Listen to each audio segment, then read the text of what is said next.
이 북이스라엘 땅에서 떡을 먹고 물을 마셨다는 것으로 인하여 조상의 무덤에 못 묻힐 뿐만 아니라 무슨 일이 일어난지 30절부터 보십시오. 13장 3절에 24절입니다. 24절. 이에 그 사람이 가더니 사자가 길에서 그를 만나 물어 죽이매 그의 시체가 길에 버림받으니 나귀는 그 곁에 서 있고 사자도 그 시체 곁에 서 있더라. 희한하죠? 아니, 이 사자가 배가 고팠으면 사람을 잡아먹든지 아니면 나귀를 잡아먹든지 했는데 사람만 딱 잡아 죽이고 나귀도 안 잡아먹고 사자도 서 있고 나귀도 또 서 있는 거예요. 그럼 나귀가 사자 보면 어찌해야 돼요? 근데 야가 사자 같이 또 서 있어. 이게 지금 무슨 일이 일어난 거예요? 이게 기적이죠. 기적이죠. 그래서 지나가는 사람들이 길에 버린 시체와 그 시체 곁에 선 사자를 보고 그 늙은 선지자가 사는 성읍에 가서 말을 한 거예요. 오다 보니 사자가 그 사람이 죽어 있고 막 이렇게 얘기를 한 거죠. 자, 26절. 그 사람을 길에서 데리고 이제 늙은 선지자가 가서 보세요. 지금 또 뭐가 되어버렸어요? 늙은 선지자 됐죠. 아까는 그냥 선지자 하더니, 그죠? 그 사람을 길에서 데리고 돌아간 선지자가 듣고 말하되 이는 여호와의 말씀을 어긴 하나님의 사람이로다. 여호와께서 그에게 하신 말씀과 같이 계속 말씀과 같이죠. 말씀을 어겼다. 말씀과 같이 여호와께서 그를 사자에게 넘기심에 사자 그를 찢어 죽였도다 하고 이에 그의 아들들에게 말하 이르되 나를 위해 나귀 안장을 지우라. 그들이 안장을 지우매 그가 와서 본즉 그의 시체가 길에 버림받았고 나귀와 사자는 그 시체 곁에 서 있는데 사자가 시체를 먹지도 아니하였고 나귀를 찢지도 아니했더라. 정말 놀라운 일이잖아요. 이 사자는 지금 하나님의 사자가 되어 왔어요. 라이언이 하나님의 메신저가 되어 온 거예요. 그죠? 사자가 하나님의 지금 메신저가 되어 있는 거죠. 발람 선지자에게는 누가 메신저가 됐어요? 나귀가 메신저가 되잖아요. 사자가 되는 거죠. 사자가 정말 하나님의 사자가 되어 있는 거예요. 29절. 늙은 선지자가 하나님의 사람의 시체를 들어 나귀의 실을 가지고 돌아와 자기 성읍으로 들어가서 슬픔으로 장사되 곧 그의 시체를 자기의 묘실에 두고 오호라 내 형제여 하며 그를 위하여 슬피우니라. 그 사람을 장사한 후에 그가 그 아들들에게 말하 이르되 내가 죽거든 하나님의 사람을 장사한 묘실에 나를 장사되 내 뼈를 그의 뼈 곁에 두라. 30절 같이 읽읍시다. 그가 여호와의 말씀으로 베델에 있는 제단을 향하고 또 사마리아 성읍들에 있는 모든 산당을 하여 외쳐 말한 것이 반드시 이룰 것이라. 이 늙은 선지자가 이제 아는 거예요. 단지 우상 숭배하는 북이스라엘에 떡 먹고 물 먹었다는 것 때문에 사자가 찢어 죽였다면, 북이스라엘에서 떡 먹고 물 먹은 그것 때문에 사자가 찢어 죽였다면 여러분 어찌 되겠습니까? 예? 이스라엘 땅에 가서 떡 먹고 물 먹은 것 때문에 사자가 찢어 죽였다면 여러분 어찌 되겠어요? 북이스라엘 사람들 어떻게 되겠습니까? 이건 더한 심판이 있다는 거 아니겠어요? 무시무시한 거죠. 말씀에 순종하는 거 뭐? 떡 먹지 마라, 물 먹지 말라. 그런데 하나님 선지자가 와서 떡 먹고 물 먹었다고 그게 뭐 큰 죄라고. 일하는 소의 망에, 일하는 소 입에 망을 채우지 말라는데, 아니 하나님 일하러 갔다가 그래 떡도 물도 안 먹고 오다가 선지자가 좀 뭐라 해서 떡 먹고 물 먹는데 그게 뭐 그래 큰 죄라고 사자가 찢어 죽이냐 이 말입니다. 이런 말씀 이제 열왕기 상하 계속 가보십시오. 무시무시한 일들이 납니다. 엘리사 선지자 조롱했다고 고음이 나와서 아이들 36명 찢어 죽여버립니다. 무시무시한 일이 일어나요. 엘리사 보고 얘기했다가 50명이 하늘에서 불에서 막 죽여버립니다. 북이스라엘 막 이런 일이 일어나는 거예요. 여러분 이런 하나님을 보면서 와 하나님 잔인하다. 그래서 하나님 못 믿겠다.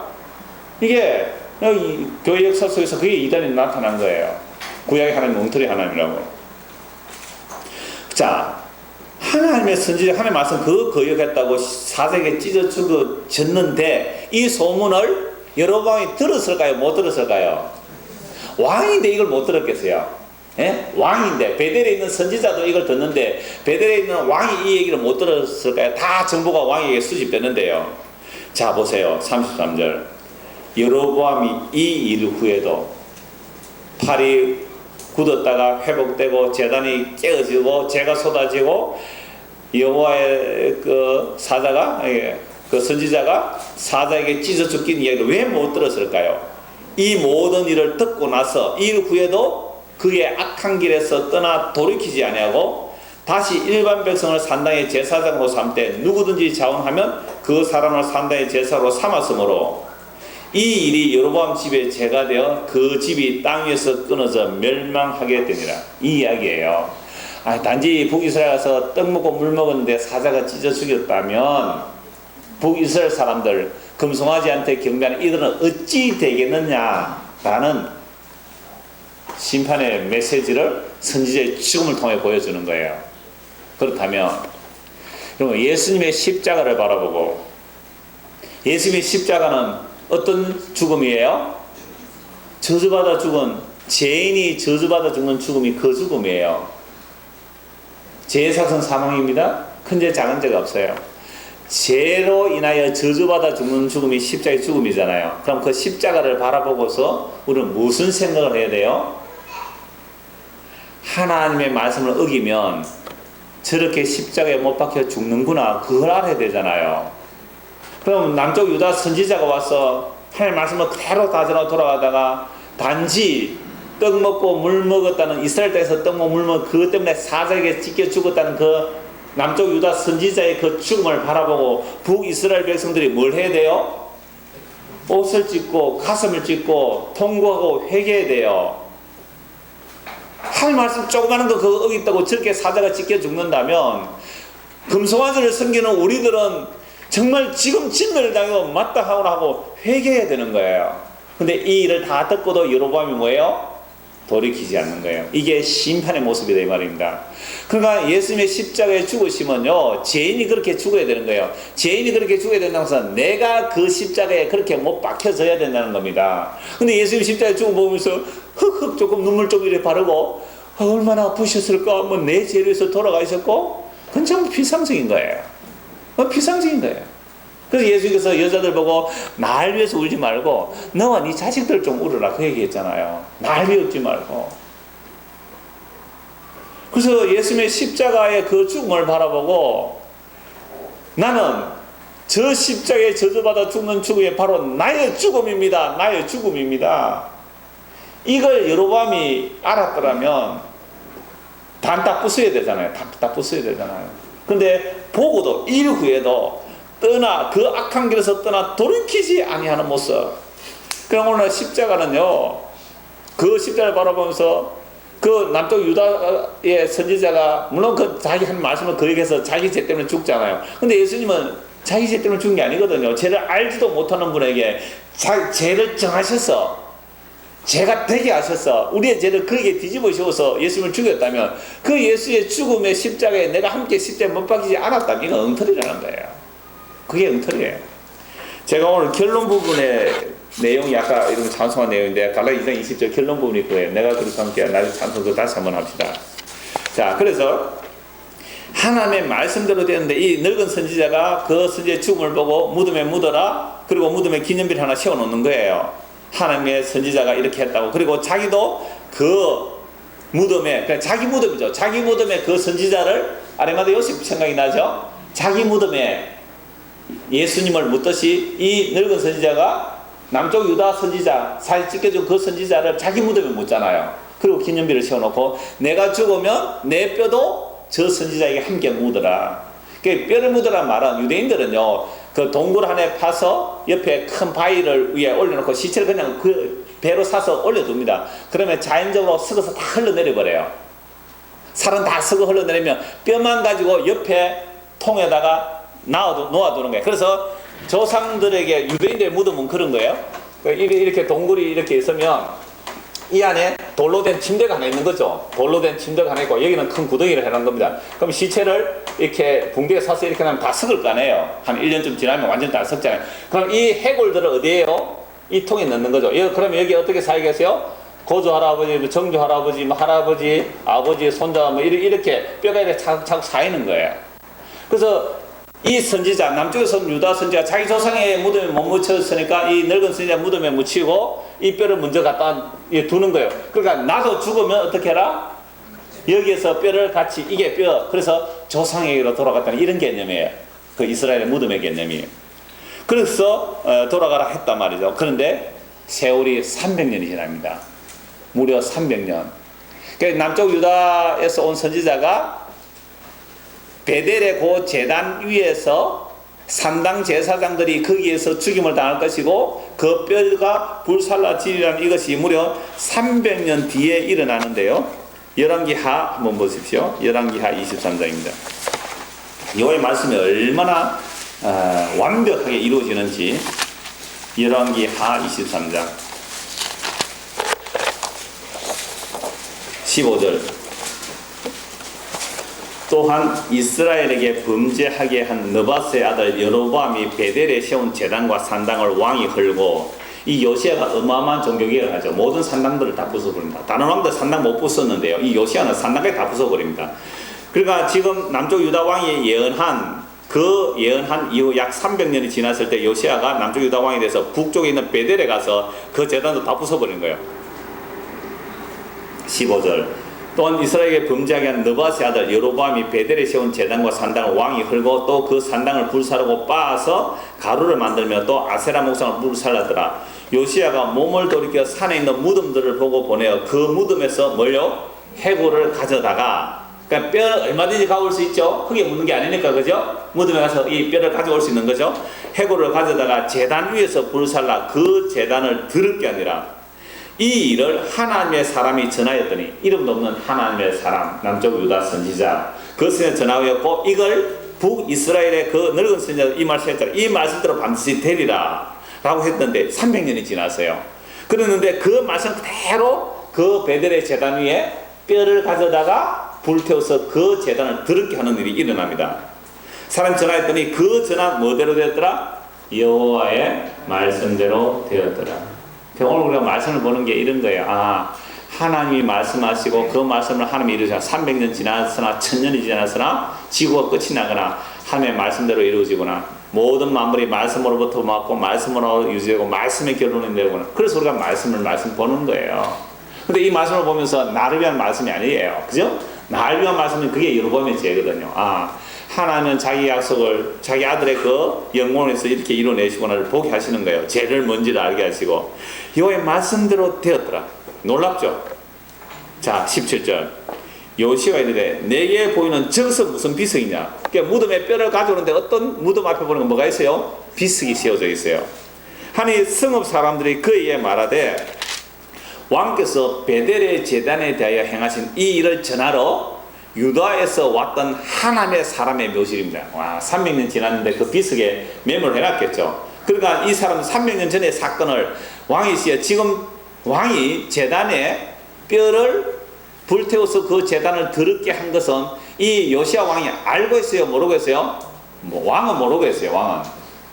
왕은 모르고 제단에 더럽게 하려고 했는데 그 동네 사람들이 이 무덤의 유래들을 아니까 왕에게 하는 말이 베델의 제단에 대하여 행하신 이 일, 왕이 이 일을 했는데요.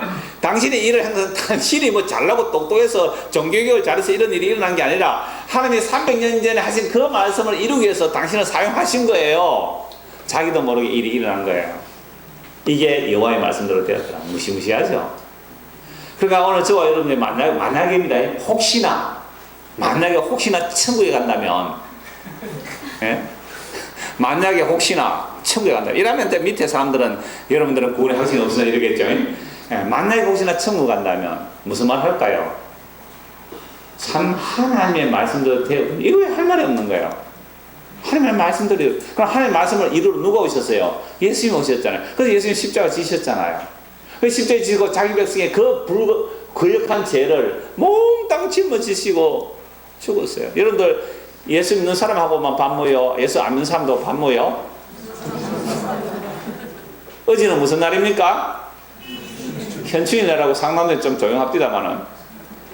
그러니까 우리가 정말 떡을 먹고 물을 마시는데 그 부정한 땅이잖아요. 부정한 땅. 우리는 이 대한민국 전체가 다 부정한 땅이에요. 사실은 이 땅에서 떡을 먹고 물을 마시는 이거 자체도 우리는 다 부정한데 참여한 거예요. 부정한데 참여 안 하고 떡을 먹고 물을 마실 수가 없는 겁니다. 이 땅에 산다는 것 자체가, 발 딛고 산다는 것 자체가 부성한 땅이에요. 우상숭배하는 땅이 아닙니까? 그럼 대한민국이 하나님 섬기는 나라예요? 자본을 섬기는 나라예요? 자본은, 그 대한민국 민주주의 공화국입니다. 민주공화국이에요. 이건 하나님이 주인된 나라가 아니에요. 민주가 뭐예요? 사람이 주인된 나라잖아요. 사람이 주인됐으니까 사람을 기쁘게 하기 위해서 이 나라의 정치 지도자들은 뭘 제시해야 돼요? 여러분들에게. 여러분들이 좋아하는 것을 제시해야 표를 찍어줄 거 아닙니까? 그러니까 이게 부정한 땅이잖아요. 나는 이 땅에서 밥 먹고 물 마시는 것도 나는 하나님 앞에 참 찢겨 죽어도 마땅한 죄인다 이래야 되잖아요. 너무 심했습니까? 목사님 밥 안 먹습니까? 회개하면서 밥 먹으세요. 이거예요. 그래서 18절 보십시오. 이르되 그대로 두고 이르되 그대로 두고 그의 뼈를 뭐요? 옮기지 말라 하며 무리가 그의 뼈와 사마리아에서 온 늙은 선지자도 선지의 뼈는 그대로 뒀더라. 놀랍죠? 전에 이스라엘 여러 왕이 사마리아 각 성읍에 지어서 여호와를 경노하게 한 산당을 요시가 다 제거하되 베들에 행한 모든 일대로 행하고 또 거기 있는 산당의 제사장들을 다 제단 위에서 죽이고 사람의 해골을 제단에 불사르고 예루살렘으로 돌아왔더라. 몇 년 전에 한 이야기예요?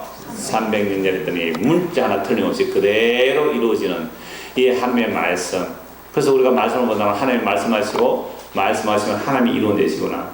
그런데 그렇다면 우리가 오늘 말씀을 조금이라도 거역하면 우리는 어떻게 돼요? 사대 찢겨주고 남쪽 유다 그 선지자를 찢어주고도 마땅하잖아요.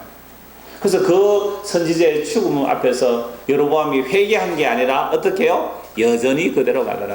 오늘 저와 여러분이 예수님의 십자가를 바라본다는 것은 정말 하나님의 말씀에 순종하지 못한 우리의 모든 죄를 예수님이 자기 죄를 죄도 없었는지 모르는 우리의 모든 죄 예수님이 대신 짊어지고 십자가에 죽으셨잖아요. 그럼 그 십자가에 죽은 예수가 누구의 죽음이에요?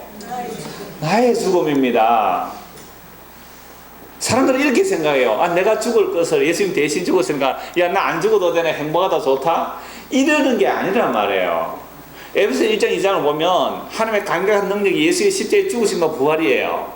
근데 거기에 에베소 2장에 보면 함께 우리를 살리시고 함께 하늘에 올리시고 함께 하늘에 앉혀놨다는 거예요. 그러니까 예수 홀로 십자가 아니라 누구를 품고 십자가예요?